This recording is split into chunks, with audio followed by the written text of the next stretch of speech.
So, welcome to today's podcast, The Story in Your Head. I'm Michele Misolgo. And I'm Ron Macklin. And today we're going to talk about the importance of breathing. So, you curious? Breathing is something we do every day, every second, probably. Why is it so important, and why are we talking about it in conjunction with the story in your head? So, Ron, you want to start? What does that produce for you, or what's your thoughts? But don't I breathe all the time? Aren't I always breathing? Like it's just I don't even have to think about it. I just do it. I just breathe. Is that what you're talking about, or is there something more to this? So, let me ask you a question. Do you notice yourself breathing? Only when you pointed out did I notice that I was breathing. Only when I have the story to notice my breathing, I notice my breathing. How about if you just ran somewhere, or I know you do a lot of biking, and at the end of that, how are you breathing? That would depend on the size of the hill that I'm going up or the downhill run on how much I'm breathing. And I do notice that when I'm climbing, I go, "Ooh, yeah, I'm breathing now." Like, I feel it. Yep, I Right, got it. you kind of notice it then. How about, well, at least this is for me, right before you go on stage to maybe do a presentation? Yeah, What's your breathing like then? yeah. That's great. Um, what I notice is when I'm not paying attention to my breathing, I find myself in a high breath, like up in my upper chest. My shoulders are tense, my breathing is shallow, and, I look like, scared to death. When somebody look at me, they'd see that. And, like, I'm triggered to go back to our recent visit to, the Flag is Up farm with, Monty Roberts and the power of breathing, the importance of breathing, and how it really shapes how we can perform.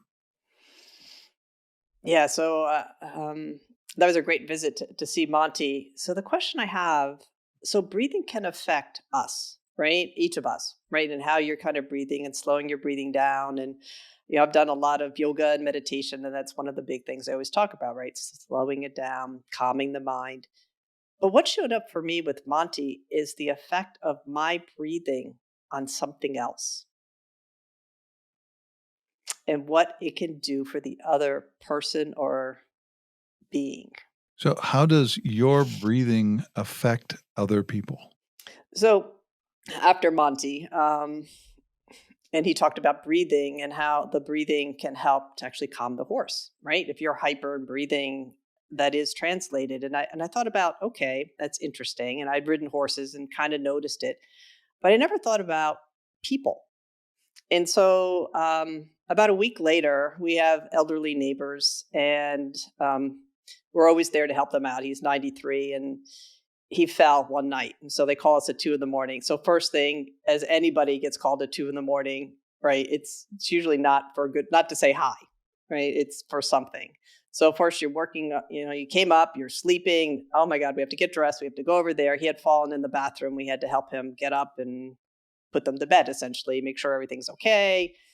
And so my breathing was certainly there. But what I really noticed was his wife, and she was breathing really rapidly. And I'm like, am I going to have two problems here instead of one problem? Right. So I was really conscious of my breathing, and and I probably wouldn't have thought about it before and slowed it way down. So I wanna check in. Yep. You noticed her breathing rapid, high breathing, but rapid breathing, right? You could see that was not, I say it occurred to you that she was scared or afraid or panicky or something, right? And instead of saying, "Slow down your breathing," you slowed down your breathing. Is that what I heard? Correct. Yeah, and that's the first time I had thought about doing that. I'll be honest, except when I was riding horses. So I slowed my breathing way down and looked at her, right? And it was really like engaging with her. And she started to slow her breathing down. I'm like, wow. Okay, back to let's get him up off the floor, but still, it wasn't healthy, right? And I started really noticing people's breathing a whole lot more and what I can do to help them just by breathing slower and breathing deeper and what that can bring to others. So that was my first sort of experiment.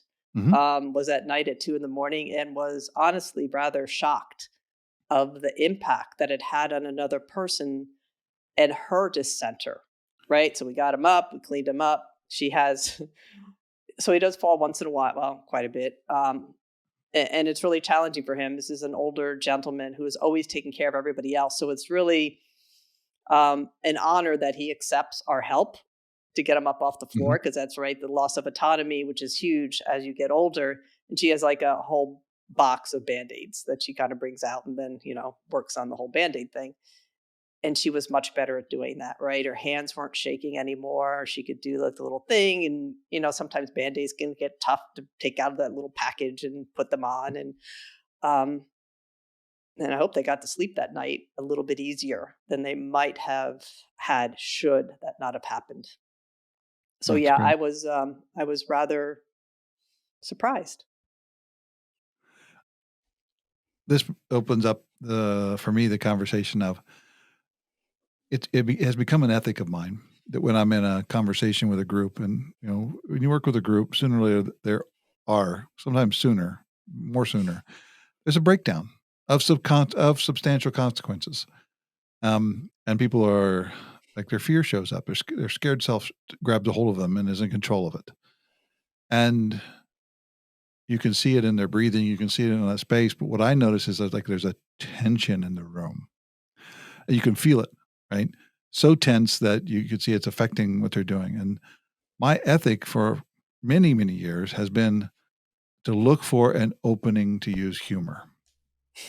And the reason for that, like, of course, I thought it was like, well, we'll break the tension as if tension's real and I was going to break it, right? What it does is it gives everybody a chance to step away and relax, to laugh a little bit, to recenter their own breathing, for me to recenter mine. And that humor in that moment of stress or high tension gives everybody a body a chance to recenter, to go back to normal breathing, to laugh, which is inhaling and exhaling, to bring it down into your diaphragm, to basically be more calm.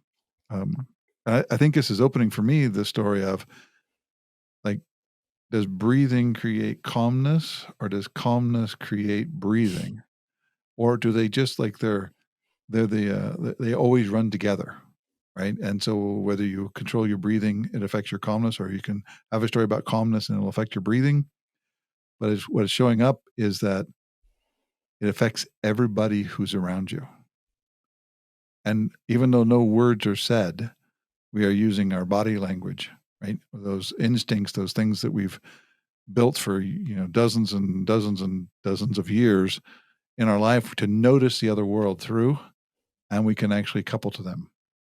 Couple meaning we see it happen to them, we don't really question it, we just start to take on that behavior, start to act like that behavior.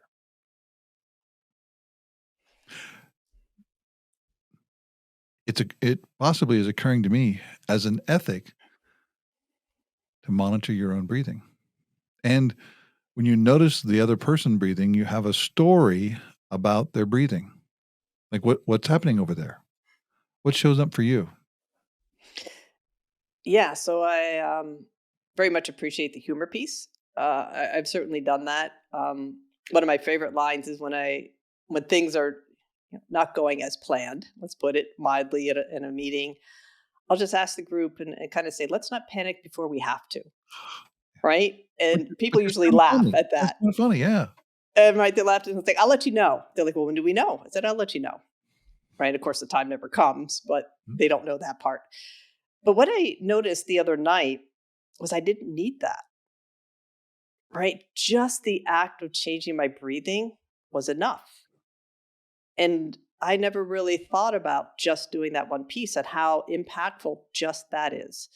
And also really noticing other people's breathing and how helpful it can be just to change my own breathing.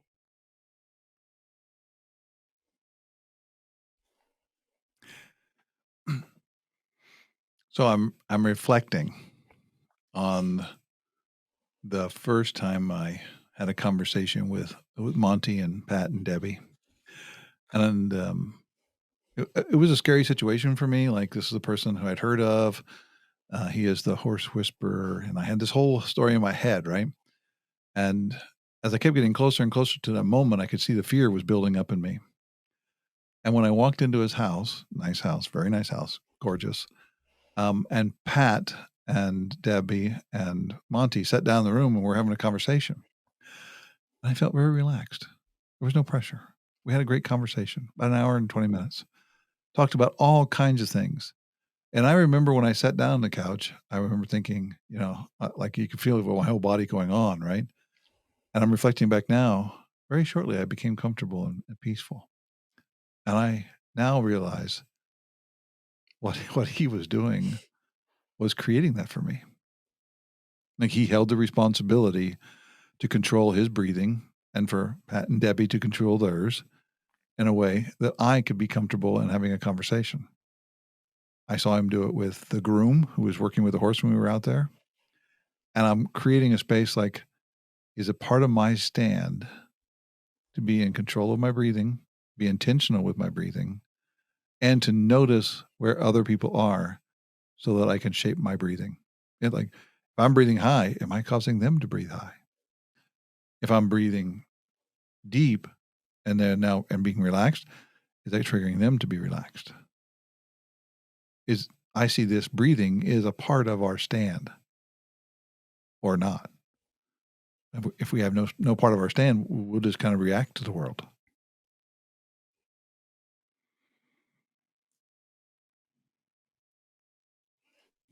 Yeah. So thanks, Ron. Two thoughts come to me. One, while significantly less than what you had in actually talking to Monty, when we were at the trip at the end, we wanted to take a group picture, Mhm. right? So everybody kind of lined up, and Monty was right next to me, right? So the panic level went up. It's like it's a freaking picture, right? Just Mhm. stand there and try to keep your eyes open, right? I didn't have to do very much when they snapped the picture, and I was nervous standing next to this guy. Um, and I remember he just put his arm around me and said, "Okay." Right? Slowed his breathing. Now that I think about it, slowed it, and I felt like, yeah, okay, we're just taking a picture. Like, and how minor is that, right? That's just like a stupid little goofy thing, just standing next to somebody taking a picture. But what a space he provided just in that moment. So as you were kind of talking, what a space that can provide for others. And I never thought about that as a space.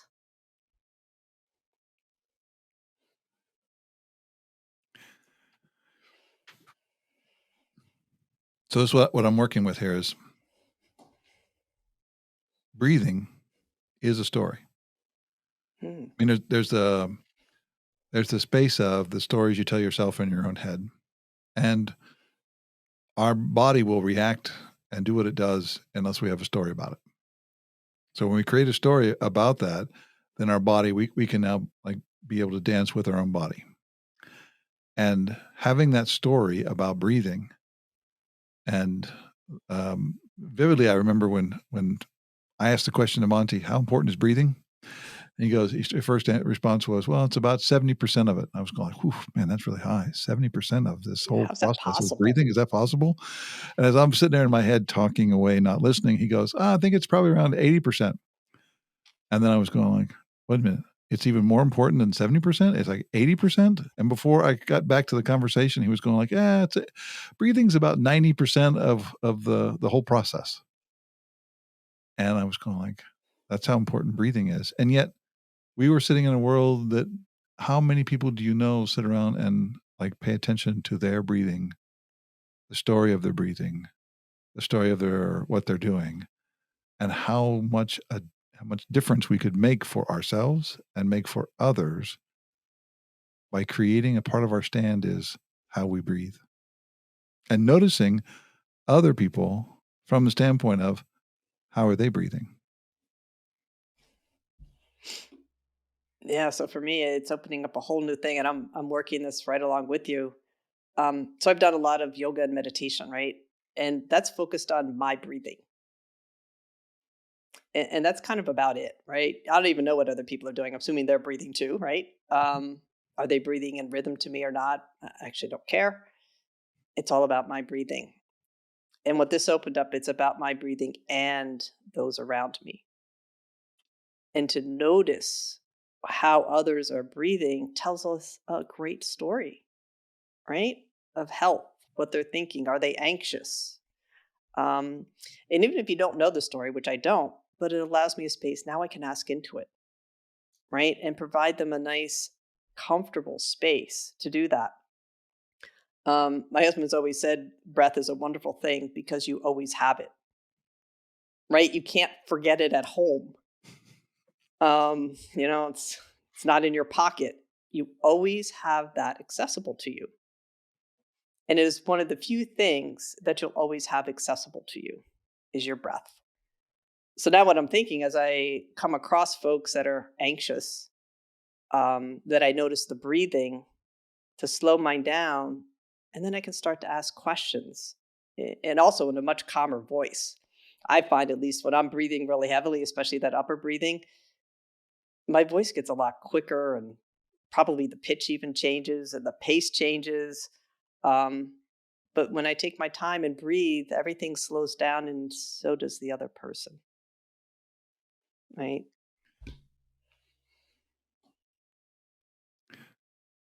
So is breathing a line? Can we toss a Mm, line just by breathing? I believe it is. And it's a discovery, a new creation for me. Mhm. It's definitely opening up. Like, it's one of those things you go, "Oh, yeah, there it is." And then there's a space where it starts to open. As you work it, begin to really open up. Like, I'm speculating right now on what is my stand for breathing.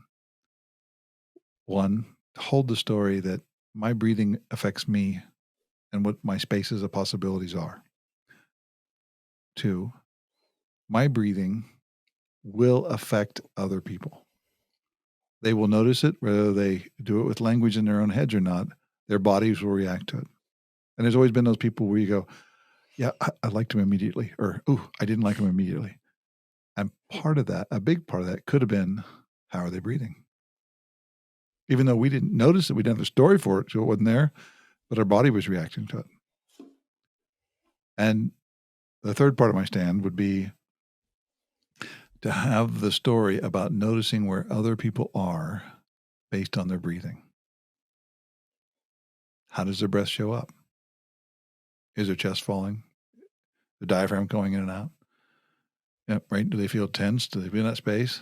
And then if I notice it and it's not what would take care of them, how do I change my breathing without telling the story, without saying something out loud, but tossing the line of holding a stand for how my breath is affecting them, how my breathing is affecting them? What might your stand be? Um, I have to say, probably the same thing. The only thing I would add to this stand is, or maybe it's more of the way to implement is when you change your breathing for the other person and not say anything, is to wait. Right? It may be uncomfortable initially for that other person because they're waiting for you to say something, but you actually are, right? Just by changing your breathing and giving them the space to change their breathing. So that's the one thing I noticed that one night with my neighbor. I didn't say anything. I just slowed it down and looked at her, and it probably took, well, these things feel like 4 minutes or 30 minutes. It was probably 30 seconds at most. And then she was able to change and move on. So to give people the space to change their breathing as they desire once you change yours. Great, great conversation, Michelle. Thank you for the conversation today and working it with me and creating a space for everyone else to begin to notice their own breathing and other people's breathing. Um, Anybody who has a request or a noticing from this podcast around their breath, around other people's breathing, how it's showing up for you, please reach out to us at ron@macklinconnection.com or michelle@macklinconnection.com. We also encourage you to subscribe to our podcast and sign up for our newsletters on our webpage, which is at macklinconnection.com. Michele, thank you for the conversation today. I look forward to our next one. Thanks, Ron. How fascinating. The breath. The breath. I hope you all enjoy it and keep breathing. Thank you. Take care. See you soon.